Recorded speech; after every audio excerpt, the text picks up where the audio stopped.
This episode brought to you by the Crash app. Are you fucking tired of your phone having plenty of space on its hard drive and the ability to work well? Is it always doing exactly what you want and going literally days between charges? The Crash app puts an end to the well-oiled machine that was once your phone and replaces it with a heat brick that you can use to keep your hand warm. The Crash app deletes system folders and other opposing apps at random while simultaneously draining your phone of battery life at record speed. Download it on your friends' phones for a fun and irreversible prank. The Crash app. Get fucked.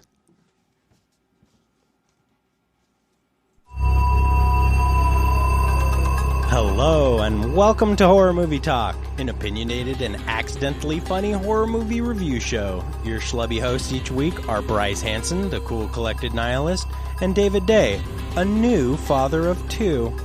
New theatrical releases always get priority, but we also review older horror movies, both good and horrible. I'm David Day. And I'm Bryce Hanson. And today we're reviewing The Prodigy. We'll start out by giving a brief review of our score for the movie. We score on a scale of 1 to 10. 1 being very, very bad. 5 being a C movie, so like totally average. And 10 being, you know, the best, a 10 out of 10. The movie can't get better than a 10 out of 10. Arguably, nothing can get better than a 10 out of 10. So after we give our score, we'll get into spoilers and take a deeper dive into what we liked and hated about the film. Later in the podcast, we'll be doing horror movie news as well as the Rotten Tomatoes game. But first, we're going to plug ourselves. So we got our website. We got horrormovietalk.com. Check us out on there and social media. We're most active on Twitter and Facebook. But, you know, we also got Insta for the kids. So we post a new episode every Wednesday. Subscribe and leave a review of the podcast on iTunes or Stitcher or whatever you listen to us on. Also, remember, if you need to buy something online, you're probably going to Amazon. And the proper way to go to Amazon is you go to horrormovietalk.com and then you click on the green button that says Shop with Amazon at the top of the page. And that way you get to support our podcast and feel good about that and get, you know, the nipple guards that you so need and desire. Mm-hmm. And some lanolin oil, right? I'm sure. Yeah. So go ahead and help the podcast out by shopping through Amazon. Also, another way you can help us out is by subscribing or at least giving Shudder a test drive, right? Shudder, SHUDDER.com is a horror movie / show streaming service similar to Netflix, but it's not. And, you know, if you like this show, you'll probably like what's on Shudder because it's just a bunch of horror movie stuff.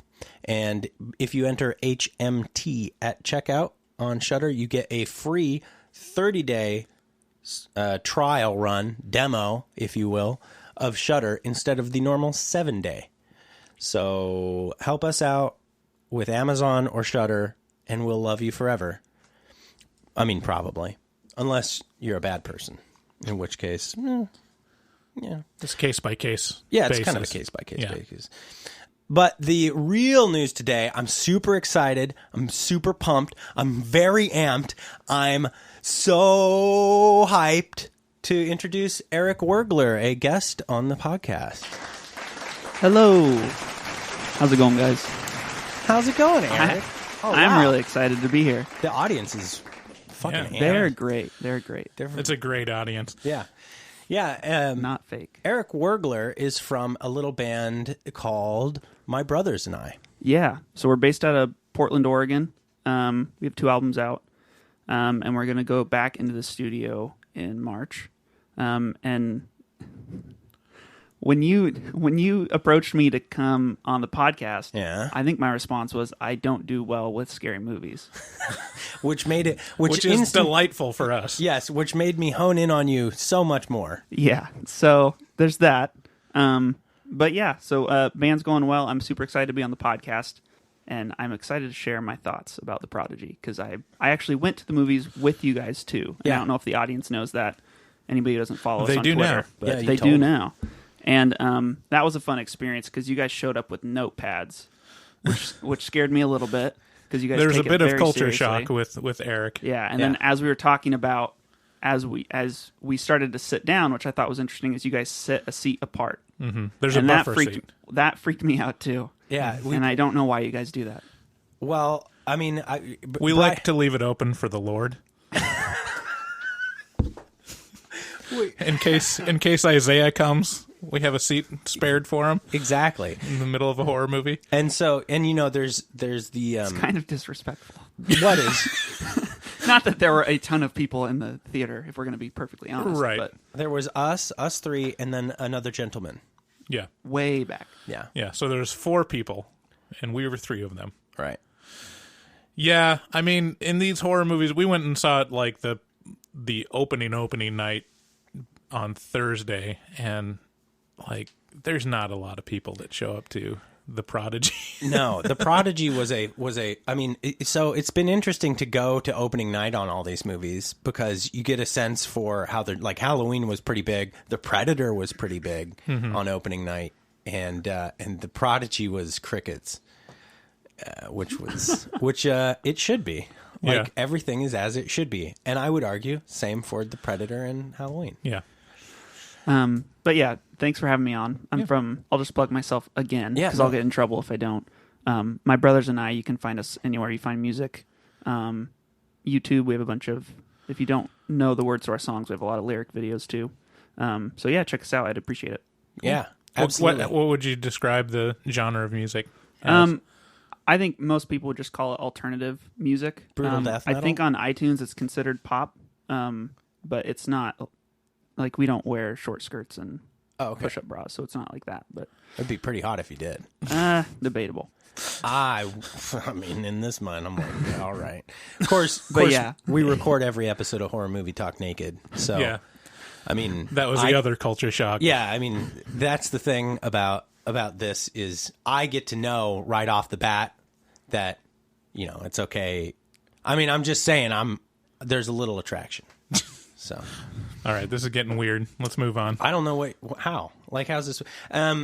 We went and saw The Prodigy, which, if you recall from a couple episodes ago of Horror Movie Talk, in the news, Prodigy was pulled back into the edit bay because they claimed it was too scary. And and mission accomplished. The Prodigy is no longer too scary. In fact, it's kind of not much of anything. It's more of a forgettable horror movie that had decent promise and delivered on very little. So here's my question before we get into the trailer and the review. Yeah. Do you believe that? Do I believe that it was too scary? Uh-huh.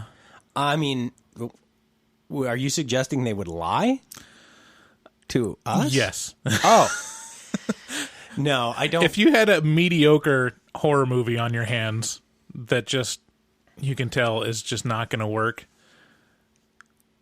would you, just to generate buzz, be like, hey man, we just had to go back to the shop, cut some stuff out because audiences were too scared? They were horrified.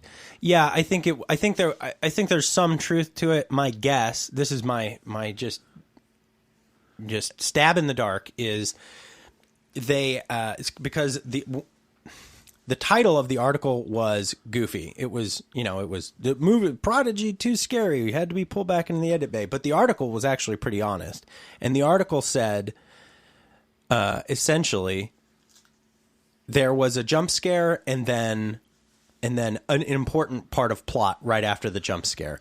And so the timing, that's right. The timing of it was unfortunate, and it caused some people to miss parts of the story, an important part of the story. So my guess is, really was they just had bad editing. Yeah, they just had to give a jump scare some room to breathe, is my guess. Yeah, I think of like movies that part of the marketing is people were fainting or people walked out of the movie, and then you go see it and it's like just a lame, just slightly offensive movie. If they walked out, it was for other reasons, not because they were scared. If we're going to be completely honest. Good call. Good call. All right, well, here's the trailer for Prodigy. The Prodigy.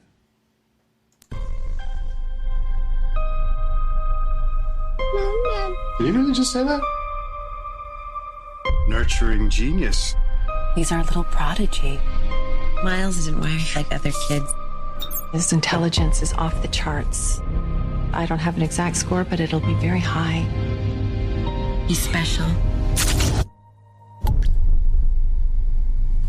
Mommy, what's wrong with me? Miles is having a very difficult time making friends. I want you to tell me everything that you remember. I don't remember anything. Miles's brain is extremely well developed. He may need a specialist. You must be Miles. Miles is dangerous. I don't feel safe with him in the house. Oh my God. He's so different now.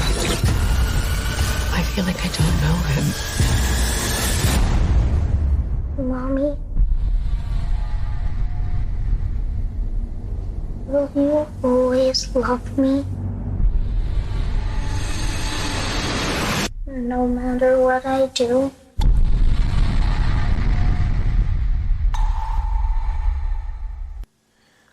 I wish I could hate the Prodigy more. It's not terrible. It's just so neutral. mediocre. Yeah. So mediocre. The Prodigy can be found in theaters as this episode airs, but probably not for a whole lot longer than that. Yeah. Especially with Happy Death Day to You coming out. Yeah, that's gonna take all the horror movie fans. Yeah, for sure. This may be a little bit of my own personal problem, but whenever they say the name of the thing in the trailer, it bothers me. Like, he's our little prodigy. I'm like, One of my favorite moments in the movie.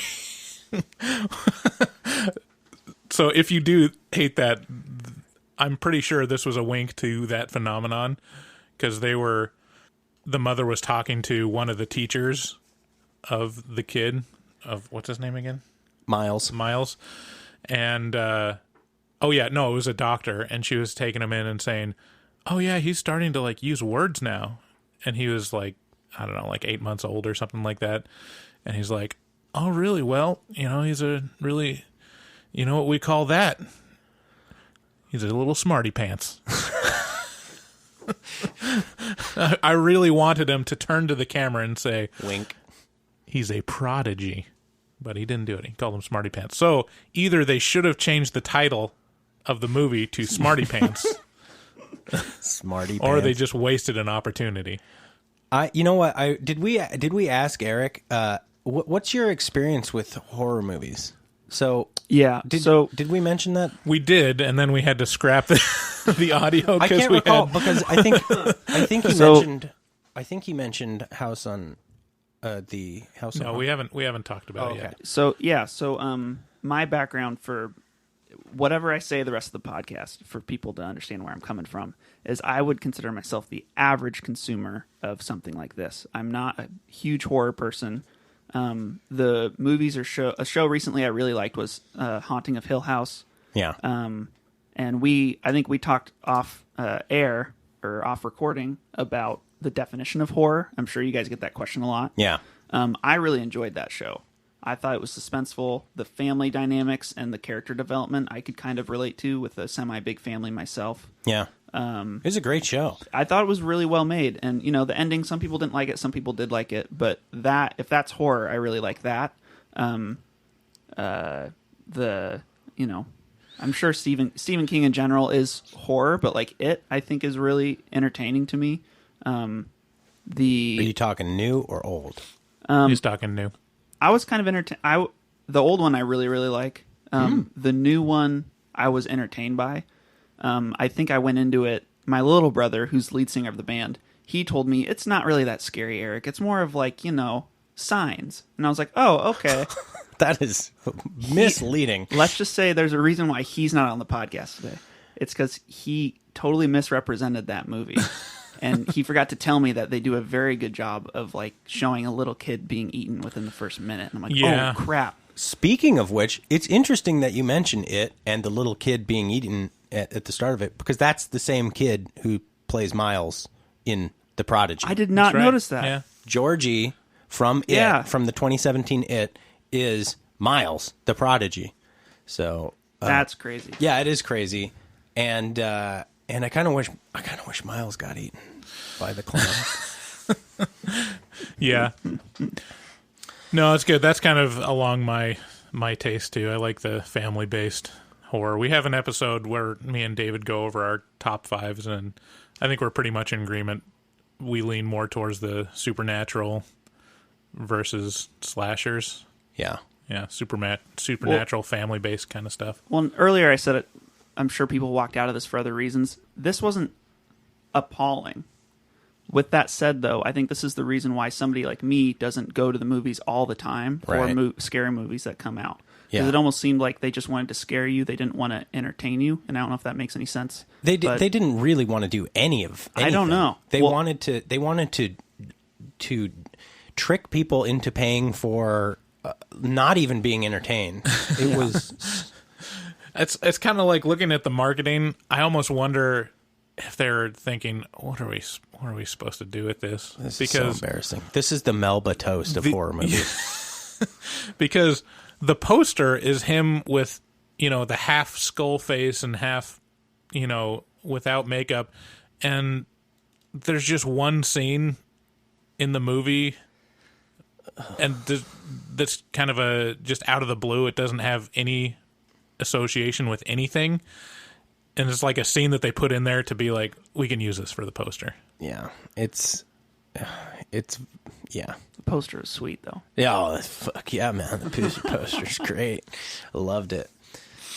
Yeah, so The Prodigy can be, I don't know if I mentioned, The Prodigy can be found in theaters as this episode airs, and the start is probably the most important part of this movie. The Prodigy starts with, and this is not spoilers, so don't worry. This Prodigy starts with two stories happening simultaneously. One is a mother giving birth. Another is a different woman escaping from the clutches of a deranged serial killer's house, minus a hand. So she has a hand cut off, and she's running kind of through the woods. The woman notifies the authorities, and a SWAT team begins closing in on the serial killer's house. As this baby is born, the serial killer is gunned down by the SWAT team, and there's a heavy insinuation that the soul of the serial killer is reincarnated into this newborn baby. So, not a new concept, but certainly an interesting one nonetheless. The Prodigy was a highly hyped movie. I think that's the thing they did best with The Prodigy was the hype train was pretty impressive. But the movie itself ended up falling flat. It was made up of a lot of hand-holding and like very coddling sort of exposition that was really way too... He has two different colored eyes, just like Miles. Right. Just a bunch of just convenient bullshit. That was, it was just way too convenient. It felt like lazy writing with a decent concept. The most notable stars of The Prodigy are Taylor Schilling, who is the blonde from Orange is the New Black, and Jackson Robert Scott, who, as I mentioned before, was little Georgie in It. So... And he was acting circles around Taylor Schilling. Yeah, he sure was. That being said, he wasn't doing a great job acting. I thought he did a really good job. Did you? That was my favorite part of the movie, was his performance. Thinking back, I guess you're right.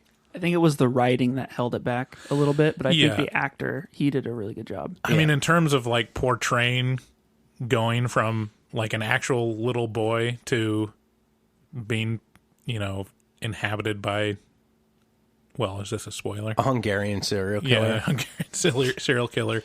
Like you could understand when the switch is made, which is, to me, a good sign. Yeah, no, I guess you're right. I'm being unfair with this child actor because he represents the movie to me. He did do a pretty good job. The men to blame for The Prodigy is the writer Jeff Bueller, who wrote Midnight Meat Train, and director Nicholas McCarthy, who also directed The Pack. I think the direction in this movie was pretty bad. It was, the writing and the direction was blah. The Prodigy's writing is so predictable that it sometimes feels like a paint by numbers for horror movies, and the direction is just boring, leaving you wishing the movie ended an hour before it actually does. Yeah, nothing about the direction jumped out at me as bad.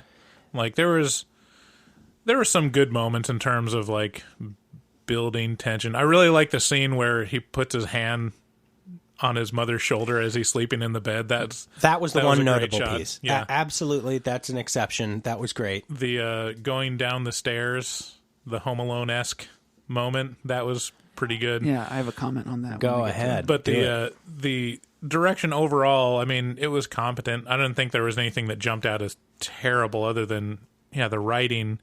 And, I would hope that a director would be able to step in and be like, this is pretty hokey.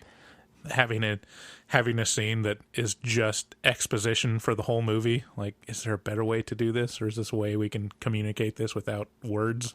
I'll get into my critique on the direction in the spoilers because it's hard to talk about how, like, the specifics of what I disliked about it. What was your comment? Is that a spoiler if I talk about it? I'm not sure. If we're talking about like an actual scene delving deep, we should probably hold off on that. Let's just give our score and then go into spoilers. So my score for The Prodigy is a 4 out of 10 because it really just was not a bad movie. It just wasn't a good movie, or it was a little underwhelming. And I've seen some real hot shit like movies that were just very garbage bad. So I can't really, I mean, I could go a little bit lower than a 4, but not much. Yeah, I mean, I give it a 5 because I'm a little more cynical about quality of movies. I think it's completely middle of the road, unexceptional.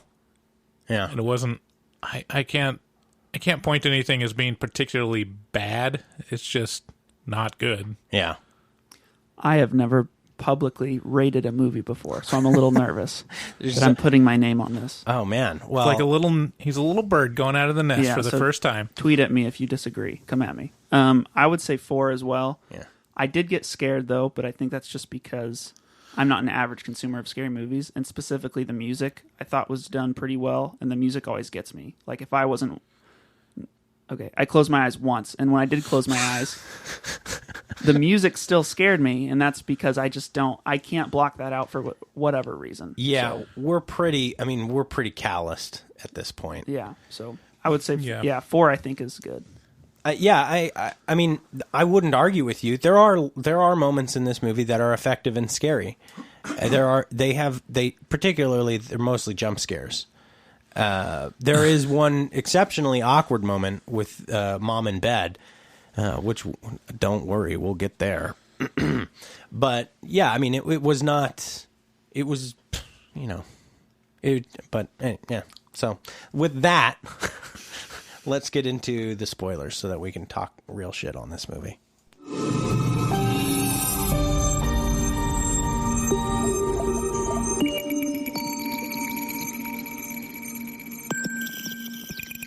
Spoilers. So the first thing to mention about this movie is not actually about this movie at all. It's about the walk from the parking garage to the movie, which set the stage quite nicely. As Bryce and I, we carpooled. Mm-hmm. We got out of my truck and we're on the second floor of the parking garage and could hear this man ranting. Yeah, we passed him on the first floor. We passed him on the way in, and he was clearly drug addled, and he was screaming and shouting. And at no one in particular. No, just into the air. Just an angry, drunken person. I don't think he was drunken. He was pretty. He was not sedate. He was raging. All right. But I mean, maybe, I don't know. There are some angry drunks, but he just wasn't slurring. He was pretty articulate. And in passing, we were talking about Your Mom's House intro, and just as we were passing him, I was saying something to the effect of, like I didn't realize what was being said in the intro, and I thought it was just a string of profanities, and there's actually none in it. Right. Anyways, that's the setup. Yeah, so this guy, as we're literally walking by him, you know, a couple feet from him, which I'm always, it's so hard for me to decide what to do in those sorts of situations when you have a clearly disturbed person who's basically willing to rage in public. I never know if I should like walk across the street and potentially incite them to freak out on me for being like, what are you, fucking avoiding me? You know, I don't know you can't know what's going to set them off. So anyway, we chose the direct route, go right by this guy. And as we're walking by him, he says, and I quote, "I would rather not use obscenities like fart and cunt and Hail Hitler." And he proceeds. And I was like, holy shit. That's the true gamut of obscenities. I mean, that escalated quickly. Yeah. He went from fart, which kids say, and that's not an obscenity really. And then he went to the C word, which is, I mean, that's, you wouldn't think you could get much farther on the spectrum of obscenities than cunt. And then he goes straight to Hail Hitler, which is, wow, you really, like, he went the whole spectrum of obscenities in that statement, and I nearly died of laughter. Just going from offending a kindergarten teacher to offending half of the population of the earth to offending the entire population. Right, 100%. Yeah. Yeah. Like, the second one is okay. In reality, that actually is a pretty good scale. I mean, he just represented everything in those three obscenities. Yeah.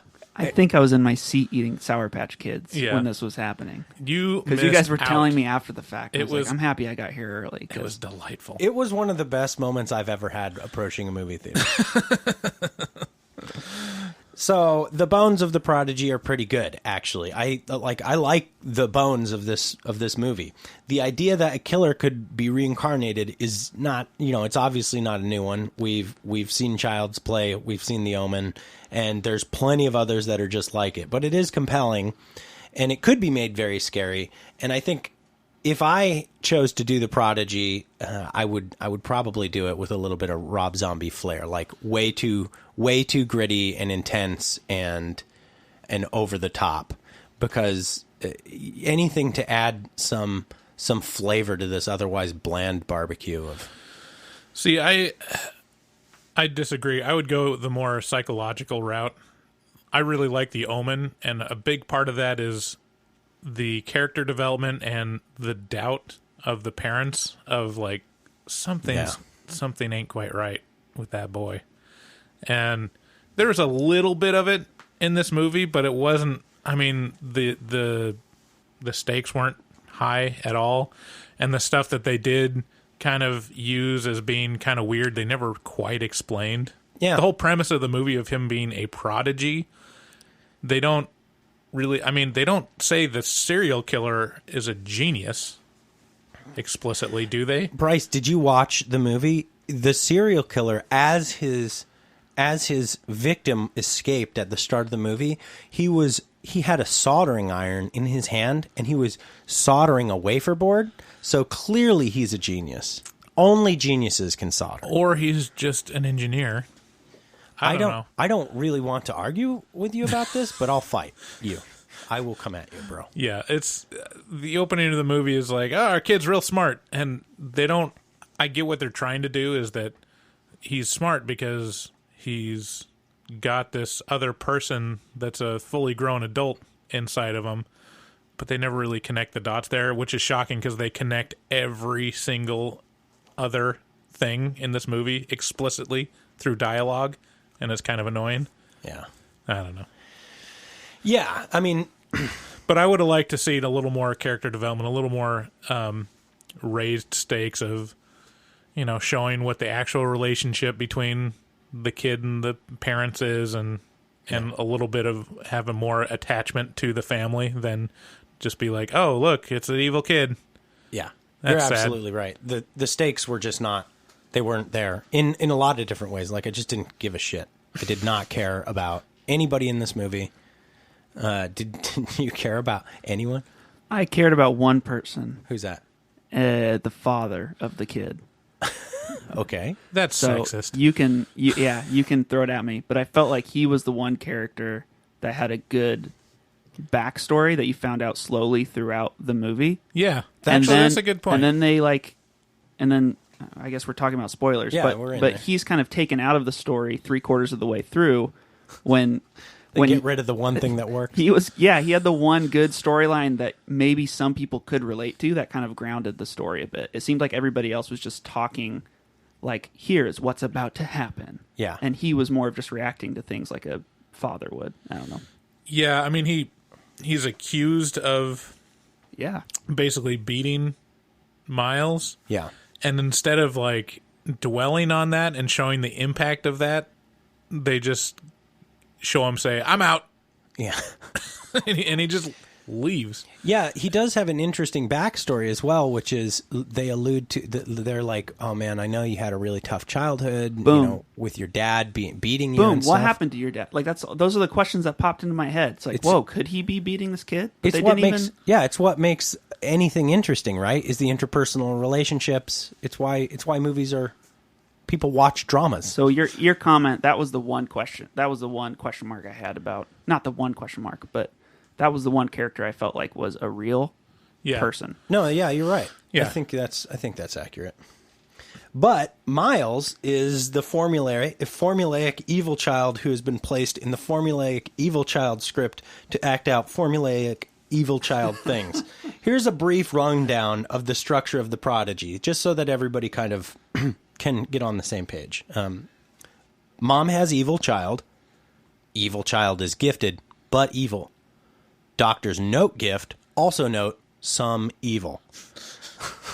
Mom takes child to brain quack, who diagnoses evil within child with far greater accuracy than many doctors can diagnose the common cold. I was shocked at how perfectly the brain quack.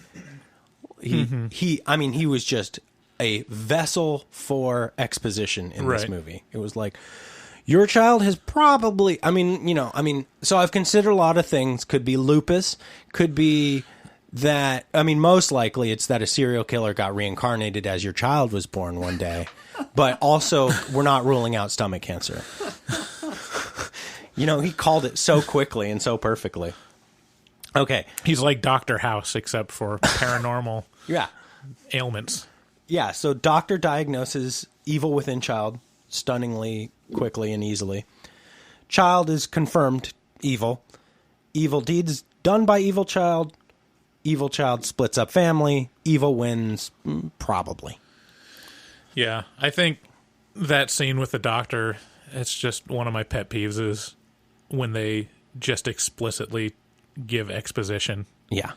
This is what's happening, and here's how to frame it in your understanding of what this is. Audience. They explain the difference between being possessed and being reincarnated, or Yeah. having someone reincarnated in you, and explain the stakes of you don't have much time because eventually he will take over and your child will be gone.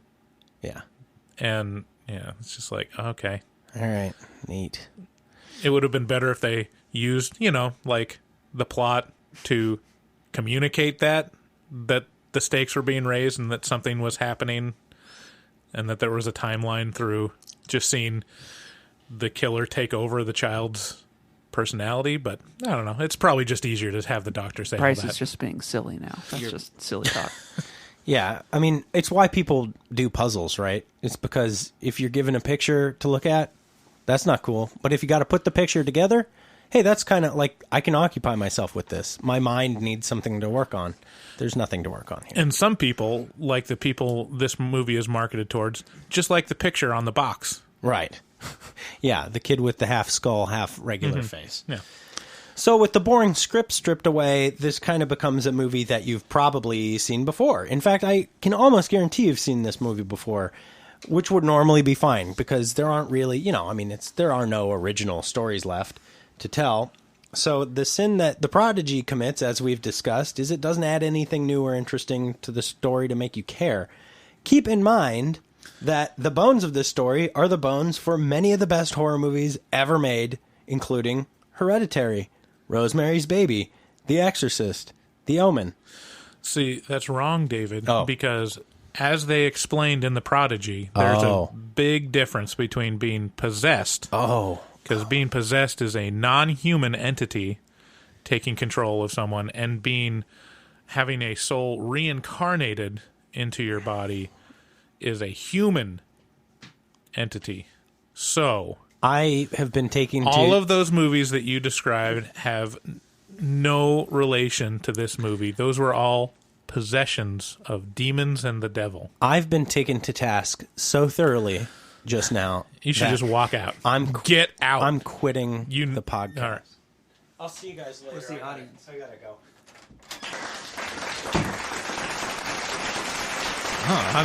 Audience is not a big fan of David. I'm so happy it's just us now. Yeah, just horror movie talk with David and Eric. I'm back. Oh, shit. So, yeah, I mean, we've said it. I don't know. I mean, they made that distinction between possession and reincarnation, and then they proceed to not use any of that or make it any different at all from the movies that you just listed. This is where I'm going to have to disagree with you, Bryce.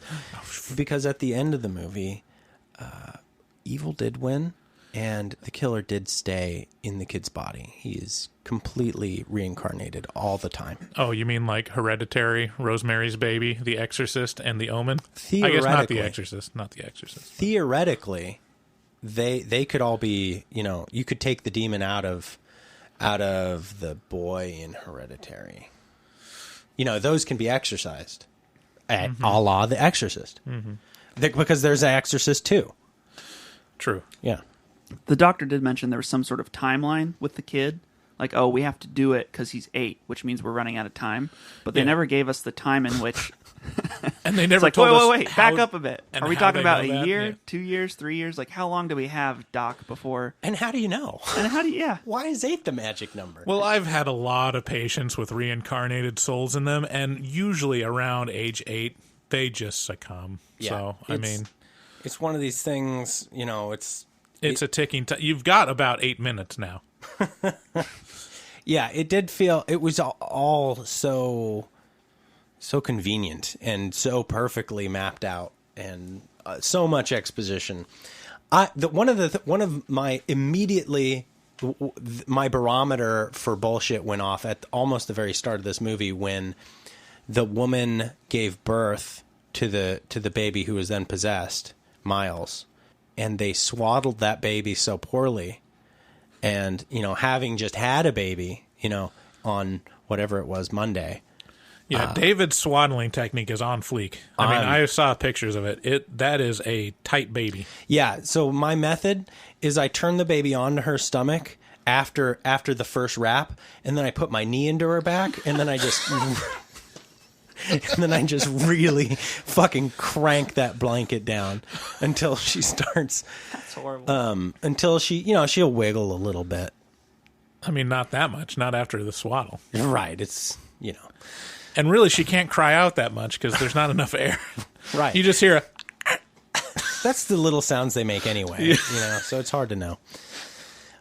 Yeah, so We're horrifying Eric right now. The swaddling technique was not cool in The Prodigy. What did you think of the swaddling technique, Eric? I don't have kids yet, so I'm not sure. No comment. But for real though, all I did joking- have a fear about the parenting stuff because both of you guys are parents, and I thought maybe I was naive to think that without me being a parent, I would lose some insight going into this movie. But then I shortly realized that the story is not deep enough for me to have cared about that going into the movie theater. So there is something about these movies with as having an evil child in them that there is something added if you're a parent because there's an activator. Yeah, because with not only do you care more about children, but you He's saying I don't care about children? Wait. No, you obviously Wait. not. Care more. Care more Got about it. children. Okay. There's an element of while your kid is growing up and all children are sociopaths, Yeah. By And- nature, they have to be. they only care about themselves, and once they learn how to lie to get what they want, they are all in. And so there's a certain element of, at most ages, you're wondering, is this going to turn out really bad? Like, how much power do I have to correct my child, because they're smart and they can tell when you're trying to manipulate them, and they'll counteract it. And most kids turn out all right, and my kids will probably be okay. But when you watch these movies with evil children, you're like, I mean, what if that was yours? And what if they just kept going down that road? Yeah. Wouldn't it have been great if they towed that line for a bit longer in the movie, though?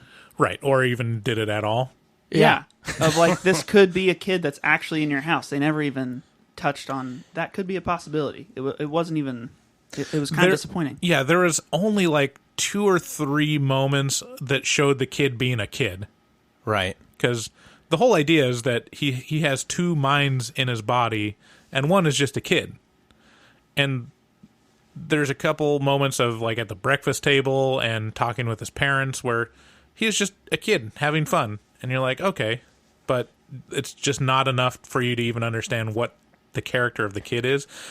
Even understanding, is the kid a prodigy? Right. Is the kid part of him really, really smart, or is that the killer? No, I don't think the kid is a prodigy. I think the dude is the prodigy in the kid. But you bring up a good point, which is there's like some sort of weird activator when you have a kid. Suddenly, and I think what it is when you watch one of these movies that has a kid behaving all weird or terrible or turning into a bad person, you put that on your child. You instantaneously go, how is this? How similar is my child to this? And so suddenly there's like an active ingredient in your life that you can really relate to, and you go, oh, there's probably a serial killer within my child right now, like that cuts off. He's Right. Hungarian, Right. speaks in her sleep, and talks about killing whores. So it is something interesting that happens when you do have a kid. Puts you in a cool guy club, which Bryce and I are in, and Eric isn't. I'm working on it. Oh, that's the fun part. Am I right?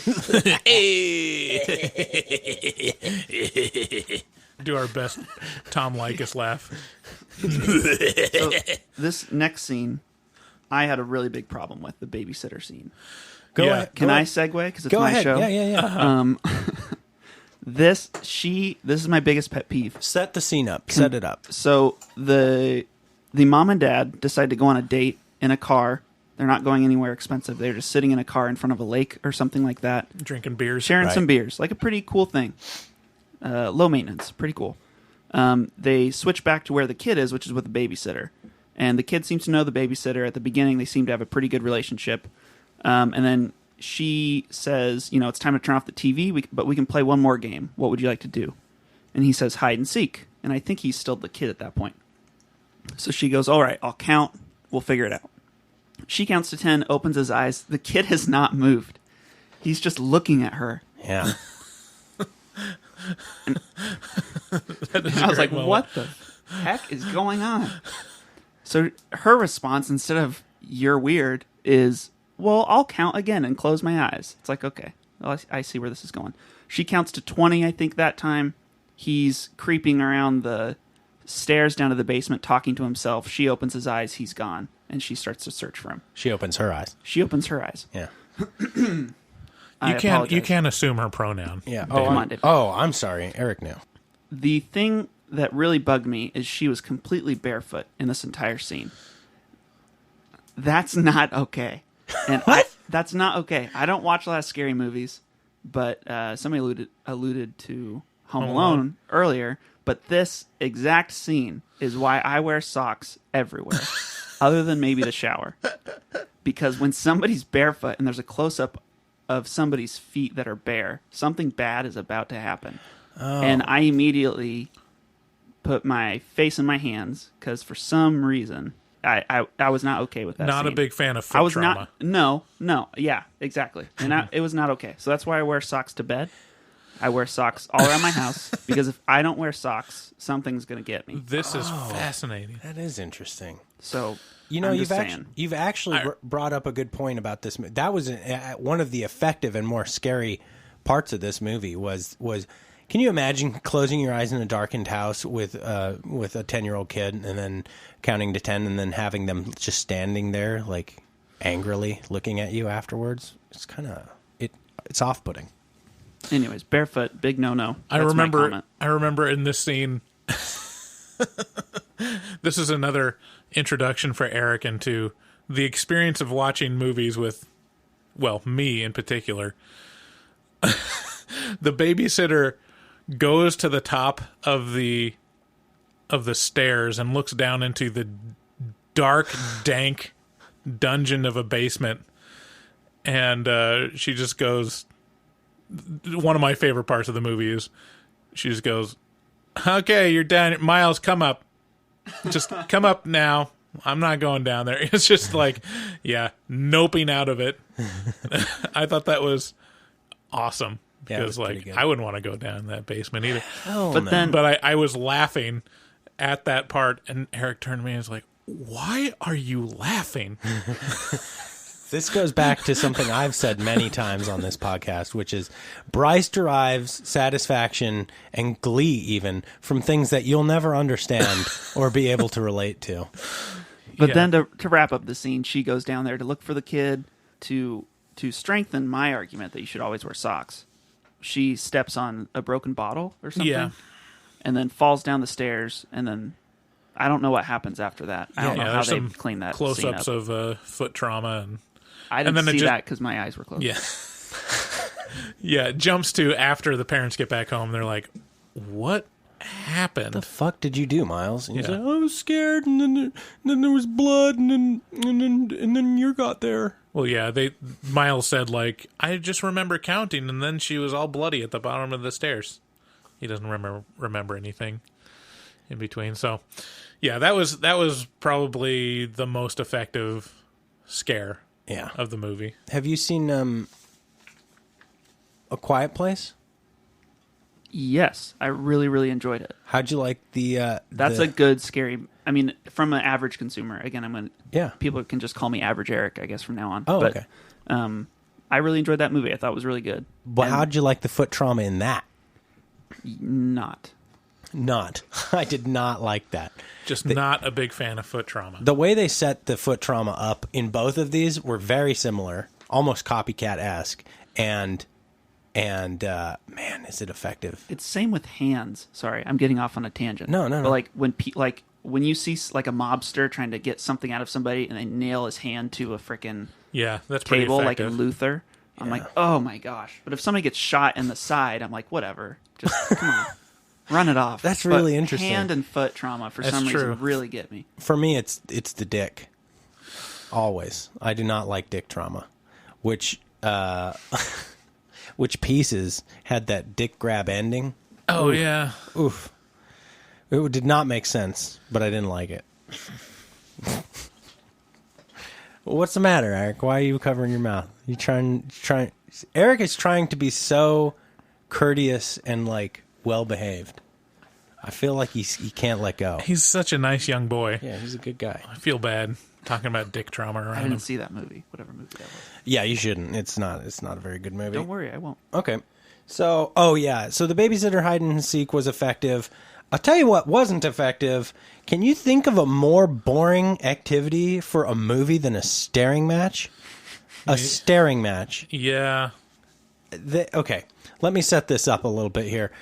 Boy and mom are eating breakfast at the dinner at the table, and the boy says, "Mom, can we do the staring contest?" And she's like, "Yeah, sure, let's stare at each other." And then they do that thing until one of them blinks, and That's just poor. That's just a bad idea all over the place. And then they play that game 2 or 3 more times throughout the movie. So you get to watch people staring into each other's eyes several times in this movie.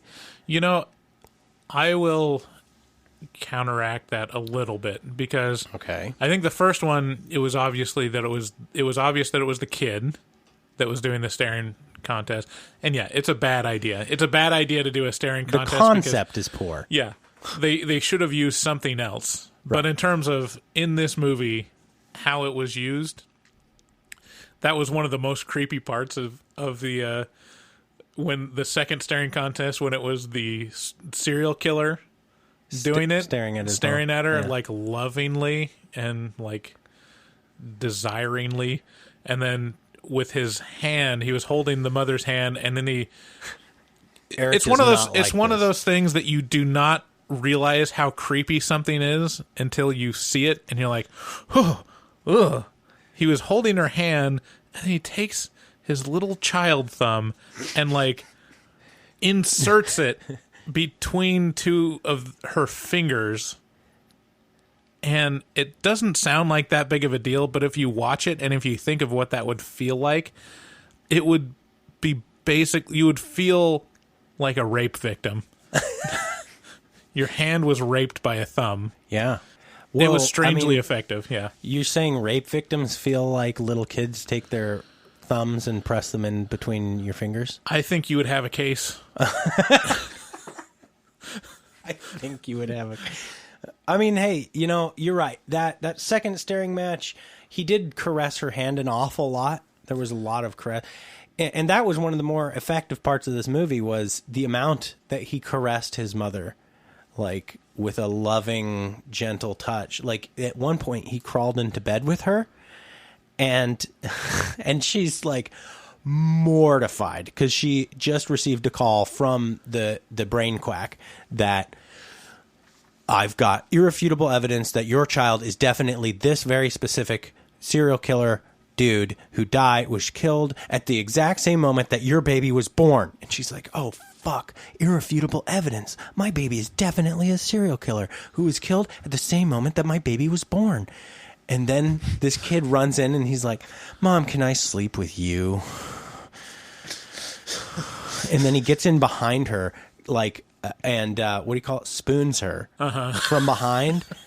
And takes his little kid hand, and the camera's looking at her face as this little hand reaches up onto her shoulder and just like getting close to like mommy parts, and he's like rubbing her shoulder, and like it's subtle but effective. It's subtle but effective. One of the most maybe the most effective part of this movie, just because it's so awkward.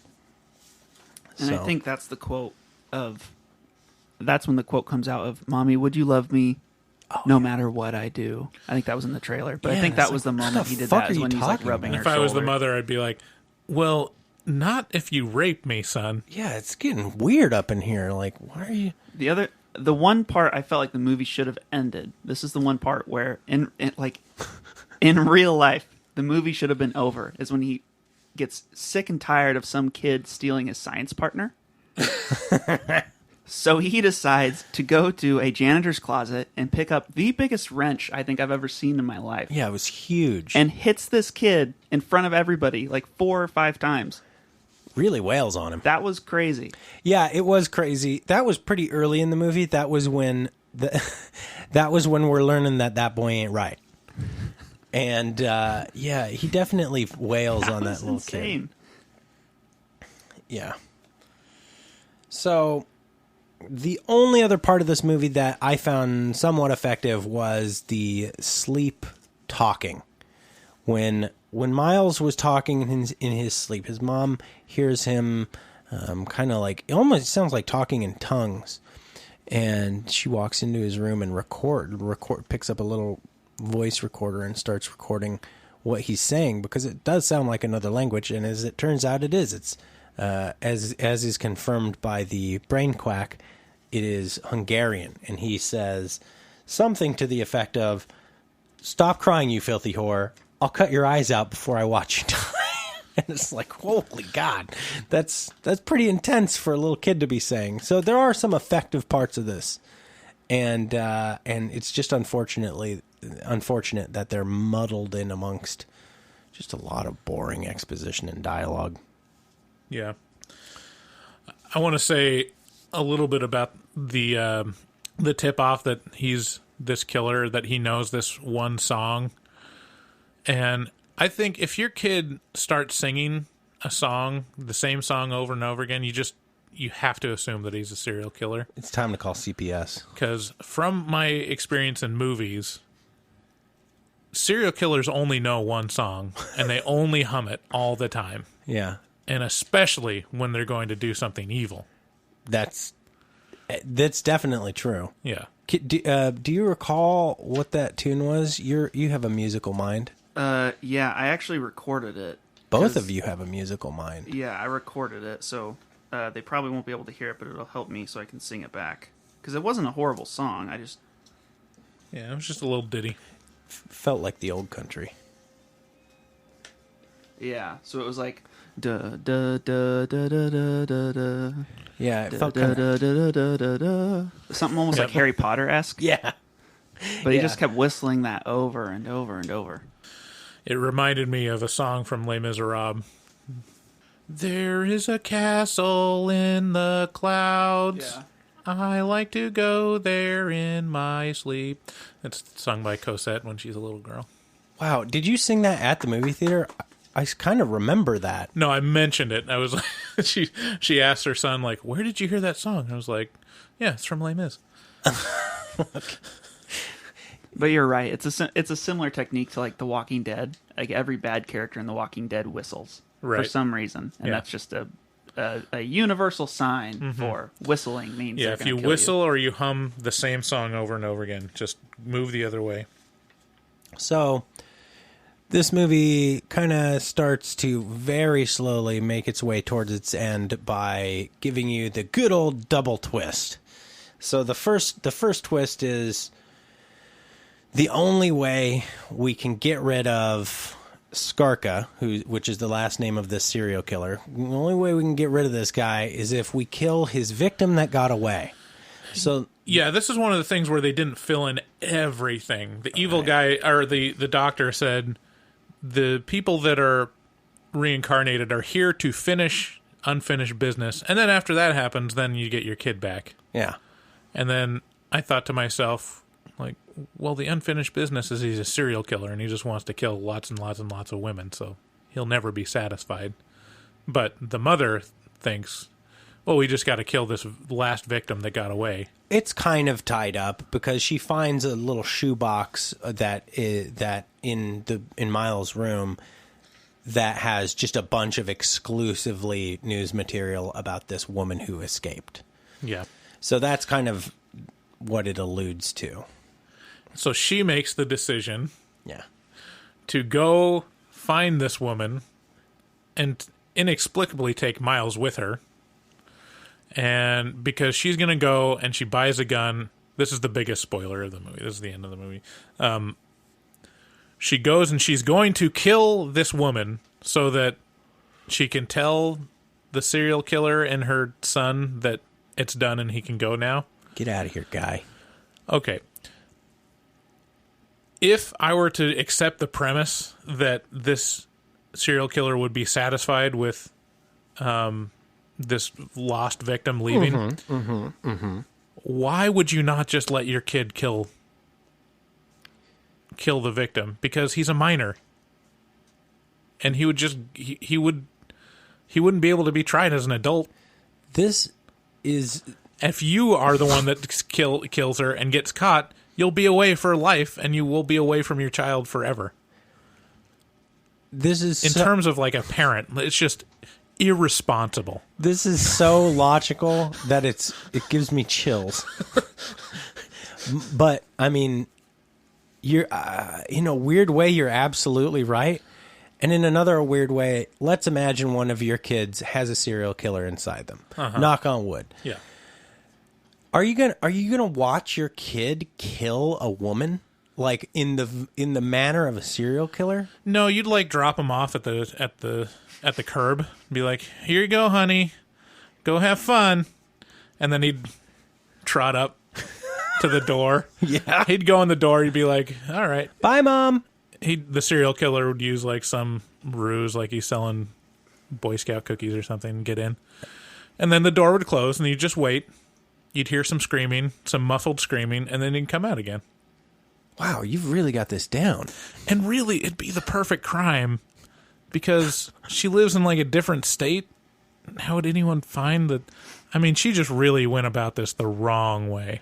She was letting her emotions get in the way of the whole thing. She was protecting her child, but it wouldn't have been her child anyways. It would have been the serial killer. Yeah. Yeah, no, you're absolutely right. I think that's the biggest hole in this whole movie is... Eric, do you disagree? There's so many holes. The one thing about this whole like embodiment, this reincarnation stuff that I thought saved the movie a tiny bit was the thing that the quack explained was the one time he had seen this before, it was in a kid and it was actually for a good reason, which I thought was interesting. So the quack was explaining that he had seen this before in some other country where a kid could take him back to a village that his previous life was in. That's right. And then say goodbye to his grandmother because he had passed away before his grandmother. So there in itself, I thought they could have the writing wasn't good though, they could have made it that much deeper of a story, but they completely missed the mark in the fact that there are some people that are good. So... what if there was one of the police officers that died taking him down that was also reincarnated? And at the end of the movie, saves the kid from killing... I know that's a little far-fetched. I smell a sequel. Hey-o. My phone number is... Yeah, so the double twist is a gotcha at the very... This is the ultimate. The ultimate twist. The mom follows the little boy... So the little boy kills... his victim because mom she can't bring herself to kill another person. He runs out into a field and he talks and then she follows him and he talks to his mom. He's like, "I've got your kid. I've got him forever. Ha ha.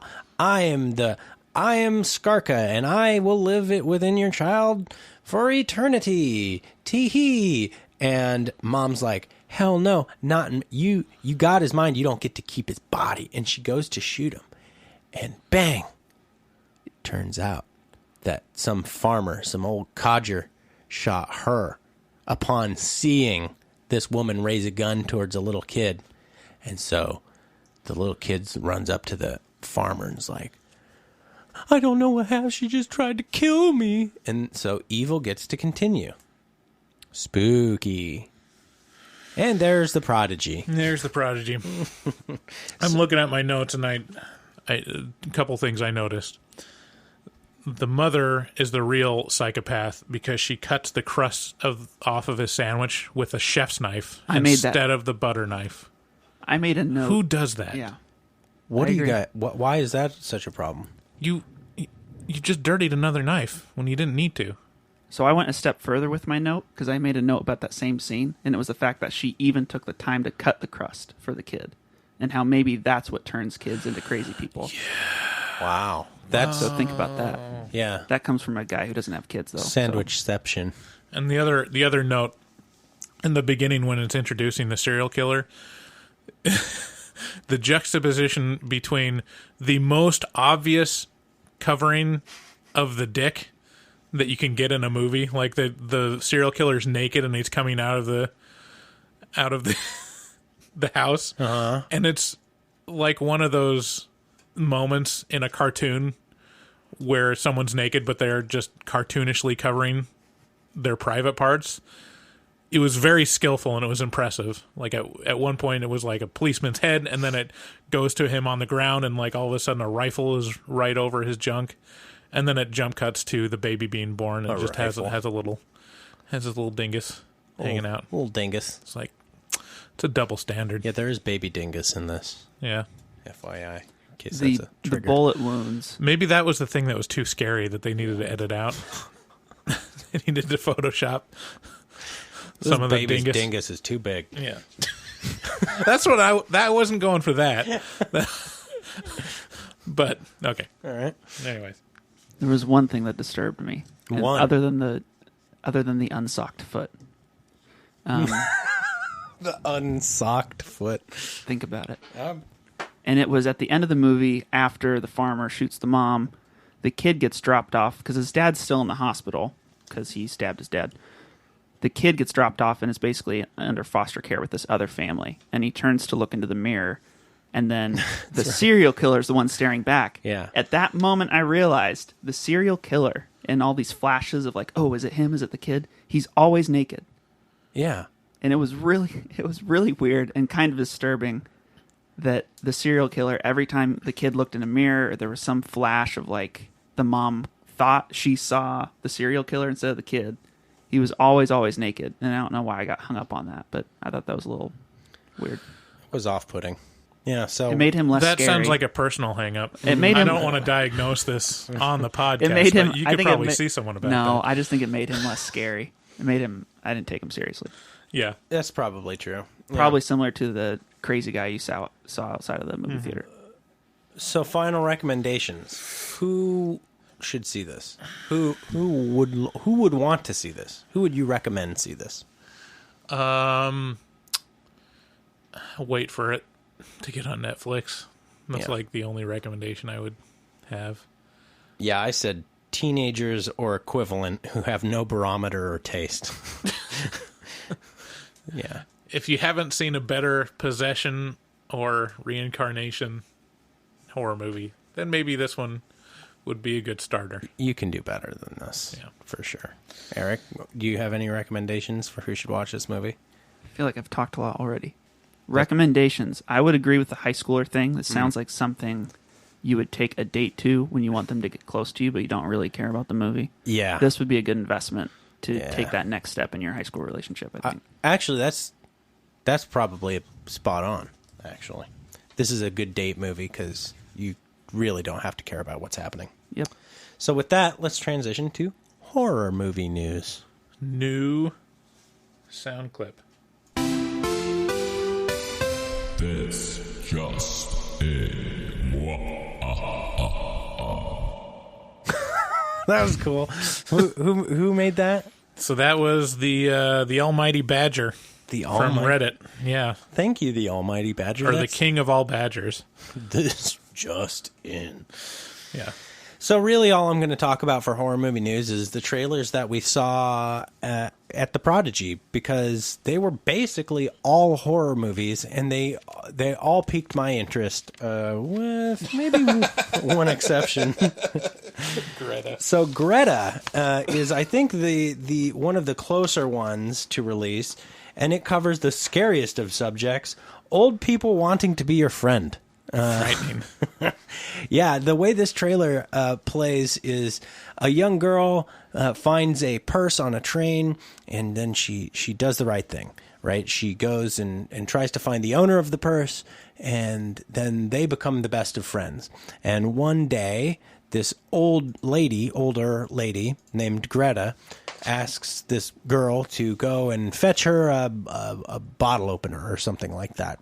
And so she does. She goes and looks for it in a cupboard and accidentally finds a bunch of purses, all with, different the little Post-it notes about, where they left it and who returned it. And she finds her name on one of these identical purses, and she's like, "Oh shit, I'm in it now." And then it's a chilling trailer because it really devolves into some creepy looking shit, like syringes, like sedation, like this oddly nimble older woman who's running around and like sticking syringes into people's necks and trying to be up in your business too much.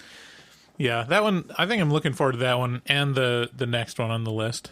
What did do any of these strike your interest just off the bat, Eric? I'm just amazed that you guys took notes even during the previews, to be honest.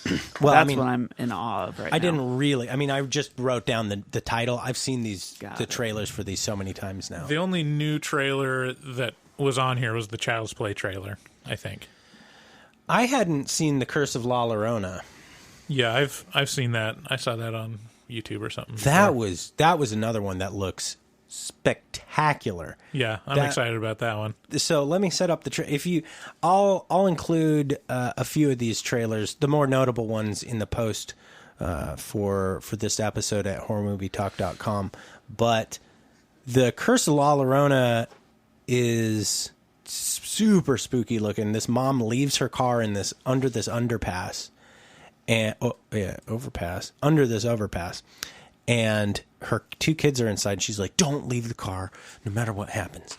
And of course, the little boy leaves the car and sees someone crying like down this kind of like darkened alley, and it's a spook of some variety. And he runs back to the car, and then this thing starts rolling down the manual windows. Like it's so creepy, and so I'm really excited for The Curse of La Llorona. Yeah, it looks really good. Yeah. Another one was The Intruder, which covers the scariest of all things, old white men, and a young couple buys this old dude's house, and then he sticks around, which is horrifying. He Played by Dennis Quaid. Oh, that's Dennis Quaid. I'm interested in seeing Dennis Quaid as a evil character. Yeah. I was always a huge fan of Dennis Quaid from Inner Space. Yeah, you mentioned it like 3 or 4 times. I always thought he would have been a great like leading actor, and he just never quite got a shot. Which is strange because he's very handsome. Yeah, he's very handsome. He's he's really entertaining to watch. But like he never got really a break. His biggest break after 80s or early 90s movies was like Cheaper by the Dozen or something like that. Wow. Or one of these family movies. I'm like, dang, that sucks. I would have. Same with like Christian Slater. Like some of these actors are like really entertaining to watch, and I don't understand why they didn't get like a bigger role. Yeah, my wife loves Christian Slater. Yeah. Anywho, also Pet Sematary. I think we got to see the new trailer on this one because I hadn't seen it. Could be good, but it looks like it. I mean, I've said this before. Pet Sematary is such a classic, and they did it so perfectly the first time. Have you seen the first Pet Sematary? A long time ago. Yeah, I don't remember it very much. So it didn't leave a big lasting I think impression. I was really young when I saw it, so I'd have to see it again to give it a good review. That's fair. Did it alarm you at all? Yes, because I get scared easily. Well, no, I mean I think we were all little kids when we saw Pet Sematary. I don't know about Bryce, but I was. The costumes in the preview looked good from my perspective. Yeah, for this new one. Yeah, they gave the kids these little masks, and I thought it was very well done. They scared the crap out of me in the preview because at first they look very playful, and then whenever you put scary music behind something, you're like, oh, this is not playful. This is kind of creepy. Yeah, this is super daunting. Yeah, somehow the kids found like the creepiest like animal masks from their grandmother's like chest that had years and years of antiquing on it. Yeah. So it makes it a little creepy. It looks like it reminded me of the characters in BioShock. Oh yeah. Oh yeah. Yeah. It does look like it's very stylistically like the characters in BioShock. Yeah. Like they would wear the masks. And then really the Happy Death Day to You looks great, mainly because that lead actress is smoking hot. She is a good-looking girl. Yeah. And I'm a big fan of her. Mm-hmm. We only saw the trailer. Her acting was pretty good too. Yeah. I felt like her comedic timing in the trailer was pretty spot on. Yeah. Yeah. Have you seen the first one? I haven't. No. I haven't either. I've seen clips of it, and she does a really good job. Like I want to watch it because she's good at like you said, comedic timing and good reactions. Yeah, it's like a slasher mixed with dark comedy, I think. Yeah. So I think Slasher actually, mixed with Groundhog Day. yeah, Really. That's yeah. a good one. Yeah, and I think that's what we're reviewing next week. Mm-hmm. Yeah, so you guys go ahead and check that out opening weekend, and we'll be right there behind you, and sneaking up on you with a baby face mask and a knife. Mm-hmm.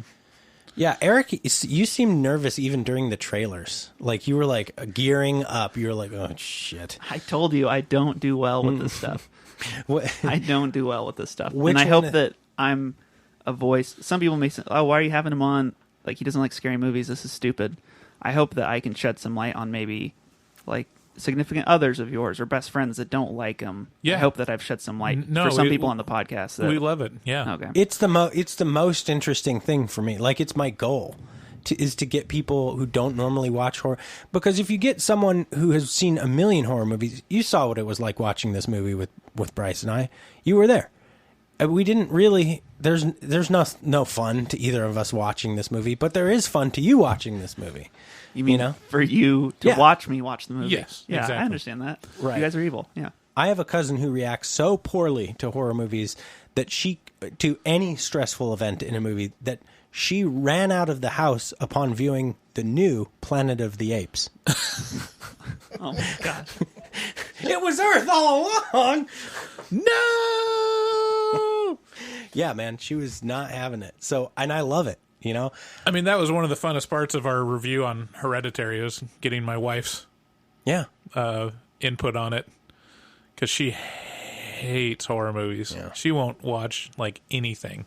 She's a lightweight, but somehow we convinced her to watch Hereditary, which is like the big daddy of horror movies right now. Yeah. I'll tell you what, though, after watching it, and this was coming right after I finished Haunting of Hill House, I am a little addicted to it. I was thinking about it last night. I was hearing something in my kitchen. I was like, what the heck? It was just the ice maker, I guess. But there is something about it that you kind of get addicted to, and I kind of want to go watch some more. Maybe one tonight, whatever's on Netflix, I'll scroll through them. I mean, for me, it's like, I just like that feeling of being anxious. It's like the tension and release. Yeah. You feel the tension, and like, intellectually that there's nothing to be scared of. Like, right. You're not really going to get harmed or anything, but the experience of watching it, if it gives me that real like feeling, like I'm all about that. Yeah, no, I'm the same way, and like I'm pretty I'm pretty high strung to begin with. And so, but this watching horror movies has always helped me to like deaden that, like it builds a callus, and eventually I get to stop feeling so much. So it's a good way to, callous myself to the world. Yeah. And finally, there was the Child's Play trailer, which did not give a lot away. It doesn't really need to, because it's just a remake of Child's Play, but it's probably a much more entertaining version of The Prodigy. Yeah. So there's a little drama with Child's Play. Have you watched on Twitter at all? No. So the original creator of Child's Play is not a fan of the remake, because apparently it was MGM. MGM owns the original Child's Play, like the rights to it. But since then, like all of the Child's Play movies, look up the director so I know what I'm talking about. Director Tom Holland? No. Story by Don Mancini. Don Mancini. Yeah, so Don Mancini, he is the creator of Child's Play, and it's his baby. And all of the movies that have come out for the last 3 decades are his. And he's even starting a TV series for Child's Play. And he had no involvement in this remake. And MGM came to him and said, hey, do you want to have a executive producer credit on it? And he's like, no. Hell no. I'm not going to give any kind of endorsement to this. It had nothing to do with me. And he's just basically saying, like, he's coming out with a TV series, and he's built up, like, this universe himself to where if they come out with this movie, it might fuck it up for him. Like, it might, if it's a terrible movie, no one's going to want to watch his TV series. Yeah. and if it's, just steps over all of the stuff that he's built up over the years. So anyways, there's a little bit of drama. So MGM approached Don Mancini, and were like, you want an executive producer credit? And he was like, Hell to the no, to the no, no, no, no. Hell, no, no, to the no, no. Hell to the no, no, to the no, no, no, no. Hell to the no, no, to the no, no, no. he was like, hell to the no. Yeah, there we go. Okay, well, so... And then you have written down Dark Phoenix, meh. Yeah, I didn't even want to fucking talk about it. It's Yeah. so irritating to me. I'm a big X-Men fan, and what's been done to the movie universe of the X universe has just been dragging me through the mud here. If they could rewind, and it'll be interesting if Marvel... I mean, Disney owns Fox now, and so... Whoa, what? Disney bought Fox? Yeah. Holy shit. You didn't follow? So they've owned it for like a year now. Mm-hmm. No, And so- no. They bought the rights to the Marvel owned no? They bought all of Fox They bought Fox. except for the cable news networks. Oh, okay. I think Fox Television is their own thing, but Fox, all of the Fox studios for movies is owned by Disney now. So Deadpool, Yeah. Alien, God damn. like all these things. So it'll be interesting to see if and when the X-Men universe is folded into the Marvel movies, the MCU, because it would honestly be a lot better if they gave X-Men room to breathe. Yeah. And just say, like, we're gonna look at this as a 10-year project, just doing X-Men, Yeah. as opposed to like, all right, let's do a couple movies. You know? It says after discussions for weeks, 52.4 billion sale was officially announced December 14th, 2017. Yeah. Disney plans to purchase 20th Century Fox. $52.4 billion. And the other thing, so I think for me, the obvious reason why they would want Fox is, number one, to buy all of the remaining Marvel intellectual property. The only one that isn't owned by Marvel Disney now is Spider-Man, but they have an agreement with Sony to be able to use them in Avengers movies. And then the other big part of it is, since Disney owns Star Wars and 20th Century Fox owns like the original distribution rights for Star Wars, the original Star Wars, that's one of the big reasons why it's so hard to release that as a package with movie. Anyways, there's a lot of IP that they got from buying, When they're building one of the huge studios.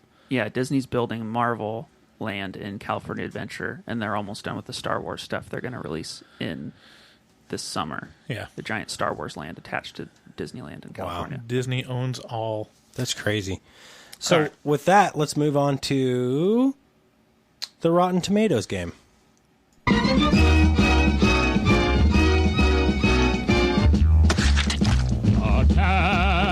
Rotten Tomatoes. All right. So, We got two players now. We could actually compete against each other, me and Eric. Yeah, you can have a competition. Sweet. So the way the Rotten Tomatoes game typically works is, first of all, there is a theme. Today's theme is horror movies about kids, okay, versus movies for kids. So little kid movies versus horror movies about kids. Okay.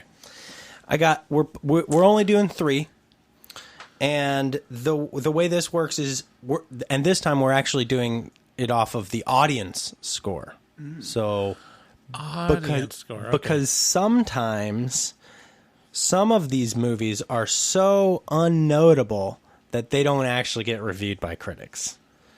Oh wow. So but it's something we're all familiar with. I promise you that. All Try right. to. So we got the first matchup is Children of the Corn versus The Land Before Time 2, The Great Valley Adventure. Children of the Corn 2? No, Children of the Corn And okay. versus Land Before Time 2, Okay. The Great Valley Adventure. You gotta be tough. That's why I'm tough. Is that If you don't like it, tough. is that from I'm Land pretty sure Before it Time is. 2? I'm pretty sure it is. It's when Chomp is introduced, I believe. Wow, you were a kid Welcome to who's- the Children's Movie Podcast with Eric. Somebody's going to correct me in the comments. I'm going to tell you right now, this is really close. This is a very close. Really? Yeah, this is a very close race between these two. So which one has? We're going to let Eric go first, and so actually, y'all can guess the same thing or different. It doesn't matter. I don't care. I wrote down LBT. You wrote down Land Before Time. You think Land Before Time has a higher audience score than Children of the Corn. What about you, Eric? I would completely agree. Wow. By 1 point, you both are correct. Nice. Okay, second movie is going to be Mac and Me, a children's movie that what's that guy? He goes on Conan all the time, and Paul Rudd, and he shows a clip of Mac and Me falling into the. So Mac and Me versus Village of the Damned remake, 1995, starring Kirstie Alley. The faces I'm getting. Yeah, that one's kind of rough. Yeah, that's definitely rough. See, the thing with audience scores is that almost all of them are in the 70s just because of cognitive dissonance. Let me tell you. Just if you go to a movie, well, maybe not these. maybe not the older ones, but if you see them for a new movie, people that paid money to go see a movie, they don't want to feel like they got gypped. Yeah, they'll say it's good. Yeah, because they don't want to feel stupid for paying, $12 for a ticket. Right. But yeah, over time, there's going to be people that see these movies on cable and they'll go on and be like, this is utter trash. Yeah. Which is probably the case with these ones. Accurate.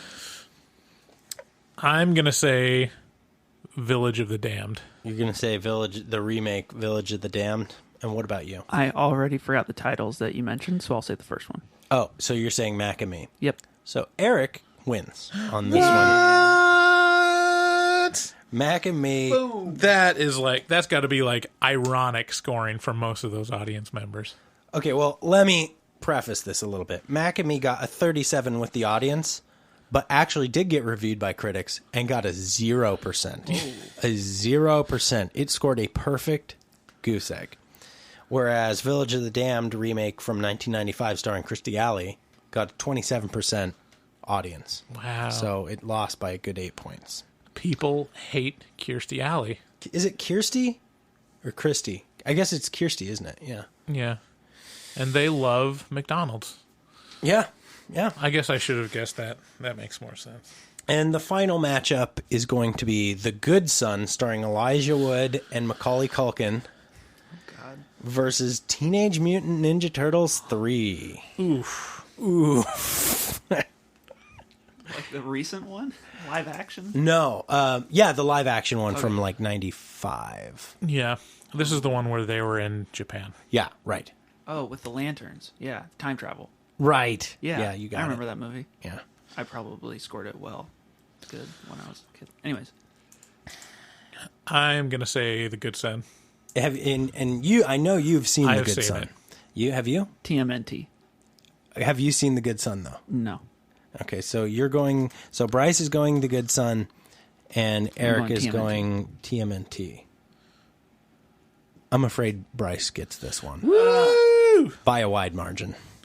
Yeah, The Good Son got 54 audience rating. It got like a 24 critic rating, which is kind of... The Good Son, I saw it when I was young. Yeah, I was me probably too. around Macaulay Culkin's age Yeah. at the time, but I thought it was awesome just because it was very dark. I bet if I watched it now, it would be really cheesy. I watched about 6 months ago, and it was pretty cheesy. Yeah. It was just kind of slow. But that being said, it wasn't a 27%. It was decent. It was about a 50-something. Was it better than The Prodigy? Oh, yeah. Okay. Yeah. Just by virtue of the fact that it has young Elijah Wood and Macaulay Culkin. Anyway. Okay. And Teenage Mutant Ninja Turtles 3 got a 33%. So a good 20 point spread on that one. Cool. All right. So with that, that's the end of Horror Movie Talk. Hey, Eric, thank you so much for joining us. Thank you for having me, guys. This was a lot of fun. We're going to have to do this again. Eric was a real fucking trooper coming out here today in the snow. If anybody listening, we're recording this during a supposedly a very, very rare snow event. Yeah, a very rare snow event. And he drove like an hour and 15 minutes, hour and a half out here just to be on the show. So thank you very much for coming. Thank you. Our lead singer's in another state, so I stole his car. Oh. So if I get in a wreck on the way home, I'm fine. My car's fine. But his car, because he's not here to do the podcast, will be in trouble. So well, thanks, David. Yeah. Oh, your brother's name is David. It's really confusing. Oh, okay. But I thank you, too. This was a lot of fun. This was, I hope I gave some good insight, and maybe we can see a movie that's better than The Prodigy next time. But it was a lot of fun. Yeah, good deal. So with that, thank you very much for listening to Horror Movie Talk. Share us with a friend. You know what? I'm actually going to challenge our audience to actually share this podcast with a friend, because it would really, really help us out. It would help out Eric and my brothers and I, and it would help out Horror Movie Talk. So please, please, please, pretty please with sugar on top, share our podcast with a friend to help us grow. Remember to, whenever you're shopping on Amazon or thinking about shopping on Amazon, remember to click through our link at the top of our website, horrormovietalk.com. It's a little green button. Go ahead and bookmark that and do all your shopping through Amazon with that. And I want to give a special thanks to the King of All Badgers for generously donating a sound clip for our horror movie news segment. Yeah, thank you very much, the King of All Badgers. We really appreciate that. Also, make sure to subscribe to Shudder. Give it a free 30-day trial when you enter HMT at checkout. And, they got great curated lists of horror movies and shows, so check that out. Do you have anything you would like to plug? No, I just want to thank everybody for having me today. It was a lot of fun. Movie was mediocre, but I think watching it with you guys was a lot of fun. What's the best place to find your band? Online, anywhere. Spotify, YouTube, Facebook, Instagram. If somebody wants to... Where's a good place to find our band? Should I restart? No, sorry, that was the Facebook sound effect. Oh, okay. My bad. No. Yeah, Facebook, Instagram, anywhere. We'd really appreciate the support. We're going to have some remixes of our last album that are going to come out in the next few months.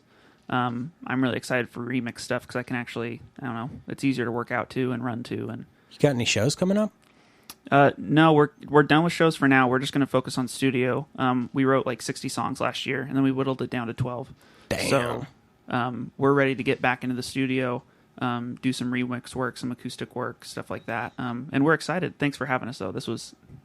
Yeah, man. I've never publicly critiqued a video, so this is new to me, but it was a lot of fun. Yeah. Thanks, Eric. We really appreciate you. All right.